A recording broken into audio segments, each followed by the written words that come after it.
Wasallam menyebutkan ya, bahwasanya ada 7 golongan yang mendapatkan naungan di sisi Allah Subhanahu wa taala. Tidak ada naungan kecuali naungan dari Allah Subhanahu wa taala. Yang pertama adalah imamun adil, seorang imam atau pemimpin yang adil. Kullukum ra'in wa kullukum mas'ulun an ra'iyatihi. Setiap kita ini adalah pemimpin dan setiap kita akan ditanya tentang kepemimpinan kita. Seseorang yang diberikan oleh Allah Subhanahu wa taala ya, kepada dia tangan, kaki, mata, semuanya, hal tersebut akan dipertanggungjawabkan di sisi Allah Subhanahu wa taala. Al-yauma nakhtimu ala afwahihim. Pada hari dikunci mulut-mulut mereka. Wa nakhtimu ala al-yauma nakhtimu ala afwahihim wa tukallimuna aydihim wa tashhadu arjuluhum bima kanu yaksibun. Ya.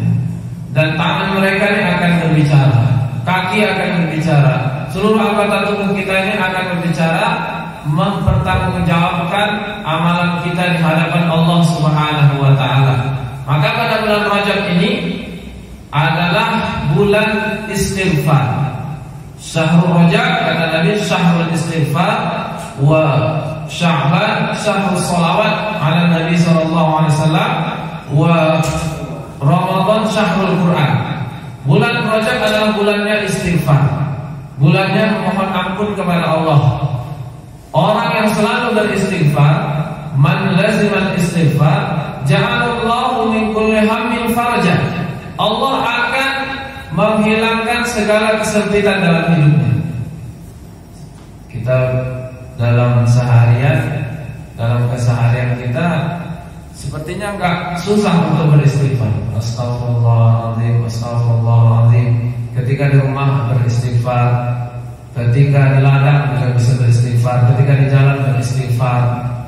Ya, bukan ketika ada dosa saja beristighfar, bahkan Nabi Muhammad SAW telah diampunkan dosa beliau oleh Allah Ta'ala. Ghufira lahu ma taqaddama min dzanbihi.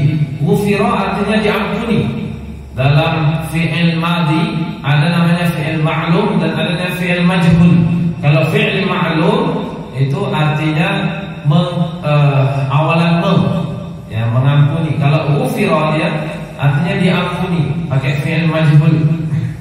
Ya, ghufira lahu, diampunkan dosa Nabi ma taqaddama min dzanbi, yang telah berlalu daripada dosa beliau, wa ma ta'akhkhara, dan akan datang dari dosa Nabi telah diampuni oleh Allah.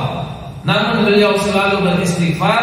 Disebutkan dalam hadis, wallahi kata Nabi, demi Allah, Inilah astaghfirullah, saya beristighfar kepada Allah, mohon ampun kepada Allah, fil yaumi aktsara min 70 marrah. Pada satu hari lebih dari 70 kali Nabi beristighfar. Dalam riwayat lain lebih dari 100 kali dalam setiap hari Nabi selalu beristighfar. Ja'alallahu min kulli hammin faraja wa min kulli dhiqin makhraja. Dan Allah akan menghilangkan segala kesempitan hidupnya. Kadang-kadang dalam kehidupan kita pasti ada problem dengan istri, dengan anak, dengan pekerjaan, dengan atasan. Kadang dimarahi oleh bos, dimarahi oleh atasan. Pulang ke rumah direpeti oleh istri, dipinta duit sama anak. Banyak macam-macam problem yang namanya kehidupan. Innamal hayatu ta'bun, katanya semuanya kehidupan itu memang susah. Jangan sampai hidup di dunia susah, nanti di akhirat susah juga. Ya, kita mau ada 4 golongan. Sa'idun fid dunya wa sa'idun fil akhirah. Dia bahagia di dunia dan bahagia di akhirat. Itu puncak yang paling tinggi. Itulah yang paling kita inginkan dan paling kita harapkan. Ada juga orang syaqiyyun fid dunya wa syaqiyyun fil akhirah. Celaka di dunia dan di akhirat juga celaka. Alhamdulillah. Jangan sampai sudah dunia celaka, akhirat juga celaka. Sudah jatuh tertimpa tangga lagi, 2 kali mendapatkan celaka. Ada yang sa'idun fid dunya, syaqiyyun fil akhirah. Bahagia di dunia tapi celaka di akhirat. Ini parah juga. tapi mendingan daripada yang kedua tadi. Jenisnya masih mendingan. Ya, ini dia bahagia di dunia. Kalau kita lihat orang Cina, hidupnya bahagia, mewah, semua ada. Ya, harta bendanya ada, mobil ada, dan lain sebagainya. Sebetulnya kalau kita lihat, dunia itu adalah jannatul mu'min, dunia sijnul mu'min wa jannatul kafir, kata Nabi. Dunia itu adalah penjaranya bagi orang beriman dan surganya bagi orang kafir. Jadi dunia ini adalah surganya bagi orang kafir. Nanti di akhirat dia akan dapat surga lagi. Jadi di dunia inilah dia kalau beramal baik langsung dibalas di dunia ini. Kalau untuk orang beriman, beramal baik belum tentu dibalas di dunia ini. Karena Allah ingin menyimpan pahala orang beriman. Ya, orang beriman ini ingin disimpan oleh Allah pahalanya. Nanti kalau dia ke akhirat baru ditunjukkan pahalanya. Inilah pahala kau ketika kamu di dunia beramal saleh, salat di masjid, kemudian membaca Al-Quran, berzikir, beristighfar dan lain sebagainya. Inilah amalmu. Fama ya'mal mithqala dzarratin khairan yarah wa ma ya'mal mithqala dzarratin syarran yarah. Barang siapa yang beramal kebaikan walaupun sebesar biji zarrah, sangat kecil sekali, pasti dia akan melihatnya.